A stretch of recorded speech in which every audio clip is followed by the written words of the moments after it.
আমি বেলেগৰ দলৰ কথা নাজানো আমাৰ দলৰ প্ৰাৰ্থী আমি ঘোষণা কৰিছোঁ তপন গগৈ ডাঙৰীয়া আমাৰ সাংসদ আৰু অতি সুন্দৰভাৱে 5টা বছৰ কাৰ্যকাল সমাপ্ত কৰাৰ পিছত এইবাৰ আমাৰ বিশ্বাস আছে যে বিপুল ভোটত আমি বিজয়ী হ'ম ইয়াততো বেলেগে প্ৰাৰ্থী দিবৰো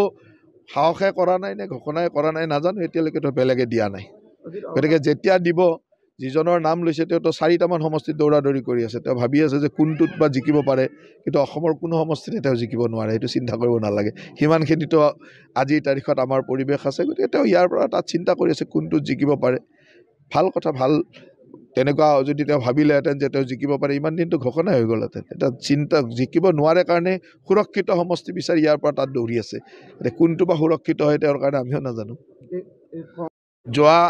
এটা পষেক জুৰি চলি থকা এই বিকাশ যাত্ৰাৰ অংশ হিচাপে এই আমগুৰি অঞ্চলত আজি আমি 4খনকৈ স্কুলৰ আন্তঃগাঁথনি উন্নয়নৰ কাৰণে কেইবা কোটি টকাও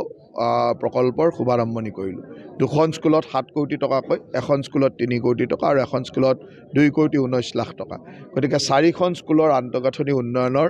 এই প্ৰকল্পসমূহৰ শুভাৰম্ভণি এখন স্কুলৰ সম্পূৰ্ণ হ'ল তাক শুভাৰম্ভণি আৰু বাকী কেইখন স্কুলৰ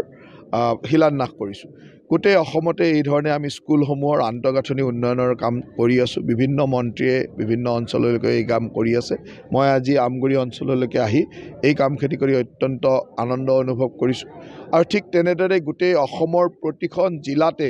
জিলাভিত্তিক বিকাশ যাত্ৰা চলি আছে আমাৰ মাননীয় মুখ্যমন্ত্ৰী ডাঙৰীয়াই প্ৰতিখন জিলাতে অতি কমেও 500-600 কোটি টকাকৈ প্ৰকল্প বয় সাপেক্ষে বিভিন্ন প্ৰকল্প কৰিছে আৰু এইবিলাকৰ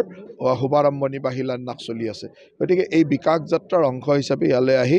এই ধৰণৰ কাম কৰি অত্যন্ত আনন্দ অনুভৱ কৰিছোঁ নাই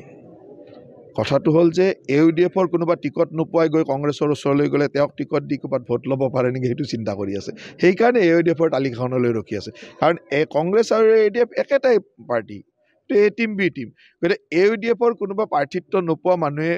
তেওঁলোকৰ ওচৰলৈ যায় নেকি সেইটো কাৰণে ৰখি আছে তেওঁলোকৰ ওচৰত মানুহ নাই নহয় টিকট দিবৰ কাৰণে সেইকাৰণে ৰখি আছে তৃণমূল কংগ্ৰেছৰ সুস্মিতা দেৱে এটা মন্তব্য কৰিছে যে কংগ্ৰেছে বিজেপিক সহায় কৰে ইমান দিনতো তেওঁলোকে এটা পাৰ্টি হৈ থকা নাছিল জানো এই 15টা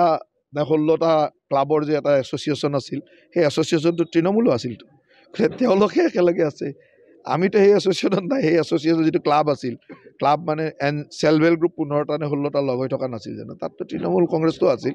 তেওঁলোকে জানিব কাৰ লগত কাৰ এছ'চিয়েশ্যন আমিতো নাজানিম ভূপেন বৰা কংগ্ৰেছক উদ্ধাৰ কৰিব পাৰিব কি হ'ব আচ্ছা ভূপেন বৰা হ'ল অসমৰ ৰাজনীতিৰ আটাইতকৈ ডাঙৰ পলিটিকেল জকাৰ ৰাজনৈতিক জকৰ বুলি যে কয় সেইজন গতিকে তেওঁ এজন জকৰে ভাল ৰস দি থাকে চাৰ্কাছত যেনেকৈ জকৰজন ওলালে সকলোৱে হাত চাপৰি মাৰে ভাল লাগে ফূৰ্তি লাগে কিন্তু জকৰজনটো চাৰ্কাছৰ মেইন মানুহ নহয় চাৰ্কাছৰ মেইন মানুহজন বেলেগ এতিয়া চাৰ্কাছৰ মেইন মানুহ তেওঁ কেতিয়া হ'ব নহয় তেওঁ হ'ল পলিটিকেল জকাৰ হিচাপে যোগ কৰি থাকিব আপোনালোকে আনন্দ লৈ থাকিব আমিও আনন্দ লৈ থাকিম ইমানেই জকৰৰ নেতৃত্বত ৰাজনীতিক দল চলিব তেতিয়ালৈকে তেনেকৈ চলিব যিদিনাখন নেতৃত্ব ল'ব পৰা মানুহ ওলাব তেতিয়া বেলেগ কথা আজিৰ তাৰিখত এজন জকৰে চাৰ্কাছখন চলাই আছে এতিয়া চাৰ্কাছখনতো জকৰৰ ওপৰত নচলে জকৰৰ ওপৰত মানুহে আনন্দ লয় ৰস লয় ইমানেই